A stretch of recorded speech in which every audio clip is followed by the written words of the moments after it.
Hi wrestling fans, I'm back again. Thanks for clicking on the dreaded D Rose report. Maybe I can get through this without sneezing or losing my voice. That'd be a benefit for everybody though. Hey, the Pope has told a lot of friends that he's still about a month or two away. Now I'm talking about Pope De Niro, by the way. Is about a month or two away from being healthy enough to return to action. Pope recently suffered a tear in his shoulder and appeared just doing some in-ring stuff, I guess, on last week's Impact. I never watched last night's yet. Latest word on TNA budget cuts, though, that there's likely not going to be any big-time budget cutting on the talent side. TNA is trying hard to get their talent, their signed talent anyway, some independent dates with other companies to keep them busy while the company isn't using them on TV, which is great. Supplemental income, farm them out to somebody. Well, of course, they could get hurt there on an independent scene, but that's a good deal. Keep them some money coming in.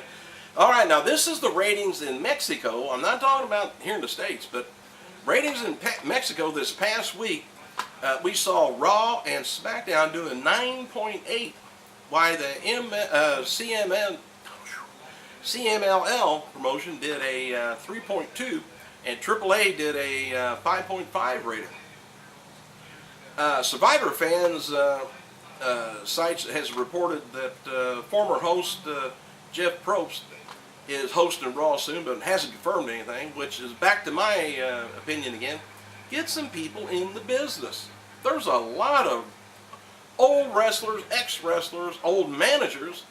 There's a lot of people that they can get to host Raw that would bring up Raw's rating, and I know they're just looking and trying to help out people do some advertising. So this Jeff's got something he's promoting, but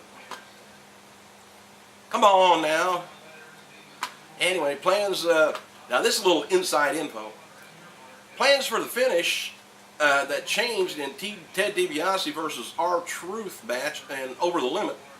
The original ending, we was going to see Ted DiBiase blame Virgil for his loss and then lay out Virgil with the Dream Street, which would have been the exit for the Virgil character. No word if Santino, dropping Virgil on Raw last week was the end of Virgil's, run or not, but we'll find out in the next few weeks. After suffering a concussion, though, in the match, Ted DiBiase was out of ring action for a while until he's medically cleared, as WWE is serious these days about not letting talent come back into the ring until they're really, really cleared on concussion cases. The separated shoulders like a separated shoulder like Randy Orton's got. I don't know why Randy Orton's not wrestling anyway. I've had separated shoulders for years. Over here and over there. Get back in the ring, you lazy sucker. All right. Strikeforce heavyweight fighter Bobby Lashley. He got injured and has been forced to withdraw from his upcoming fight against Ron Sparks as Strikeforce Los Angeles, June 16th. The promotion announced Wednesday that Lashley suffered a knee injury in training after an impressive win over Wes Sims and Strikeforce when he debuted earlier this year. The former pro wrestler says he brought his professional MMA career to a 5-0. No word yet on how long he's going to be out. And if you get this show or not, let me know. If you catch it or not. It's not on for a while. I think it's June 5th or something. But Jerry Lawler's promotion in Memphis, Tennessee, he filmed 3 episodes last week with Coco Beware, and you might know Brian Christopher Lawler, and Lawler himself, and Derek King being the biggest names on the show. Derek King. Oh, you had it. The show will air on Saturday mornings, 11 a.m. on Channel 50 in that area, beginning June 5th. The idea for the promotion is to run shows in the area and have some sort of affiliation with WWE, so it's kind of, they're helping him out because they'll be pushing and probably do advertising for WWE on there too.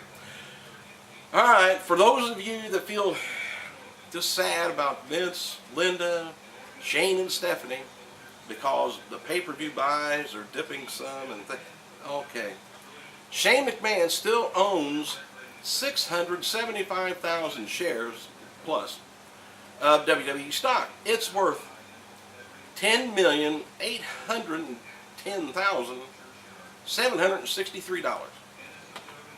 He also has another 631,000 shares worth $10,114,000 earmarked for him in a that was earmarked for him in a 2004 trust that was set up by Daddy Dearest. And speaking of Vince, his 4.5 million shares of stock are currently worth $720 million. It's lottery winnings every day with them people. Alright, Sci-Fi Ghostbuster, or Ghost Hunter, that is, TV show is going to be filming an episode of in the Pro Wrestling Hall of Fame in Amsterdam, New York soon. Tony Vanello, who runs the hall, is claiming that there is paranormal activity happening near the displays of former WWE stars, The Missing Link and Bam Bam Bigelow. Oh, hope that guy goes to AA meetings too. It looks like WWE won't have the same problem on the pay-per-view next year on WrestleMania 27 as they did last year with WrestleMania 26 competing with the UFC show. Next year, WrestleMania takes place April 3rd. UFC's pay-per-view right now takes place the weekend before on March 26th. So you may think that's why the pay-per-view buys were down, but that wasn't it, Vince. Anyway, despite returning to action already, Kurt Angle's still banged up from lockdown with match with Mr. Anderson. Kurt hurt his ribs again on May 21st in TNA live event. Kurt, stay out of the ring. Can't take it. Vince Russo is also looking to become executive producer of TNA Impact if he leaves the creative team. This is similar to a job that Kevin Dunn holds with the WWE Raw brand. What they do, I have no idea for a fact. In an update with Eric Bischoff's cryptic message from earlier, sources in TNA believe that the comment was about Bischoff's feeling on the company. Daniel Bryant and Michael Cole angle might have received rave reviews, but it was not necessarily with the viewers, though. NXT ratings dropped slightly from last week. The episode did I think it was a little over 1 million people, but it was down from 1.2 million the week before. They did a 0.8, I think, with the 18 to 49 age group. The season finale of NXT airs next week. Either Wade Barrett, David Otunga, or Justin Gabriel will be crowned the winner of the defunct show. Well, we've got 2 minutes. Okay, it looks like Christian's going to be teaming up with Hornswoggle, of all things, coming up with a feud with Dolph Ziggler. Christian, Hornswoggle versus Dolph Ziggler and Chavo Guerrero, you might know, he's back with him, is on the books for an upcoming SmackDown event. Last night's episode of Raw with John Lovitz, well, last week's, with John Lovitz as guest host, and the falling out from Over the Limit, scored a 3.11 cable rating of 3.07 up to 3.15. The show averaged about 4.5 million viewers. Raw was it was down actually from the week before. May 14th episode of SmackDown did a 1.6 rating with about close to 3 million viewers. The Hall of Fame Roddy Piper will be performing this Thursday at the John Lovitz Comedy Club. That's odd. I never did think he was too funny on Raw. Anyway, Zavari, which is the goofy fan that was going to blow up WWE headquarters because they fired Mickie James a few weeks back, he was in court to face his charges against him, and he applied for an accelerated rehabilitation program. Exactly what I need. If he's accepted into the program, he can be put on probation for up to 2 years, and after probation is completed, the charges would be dismissed.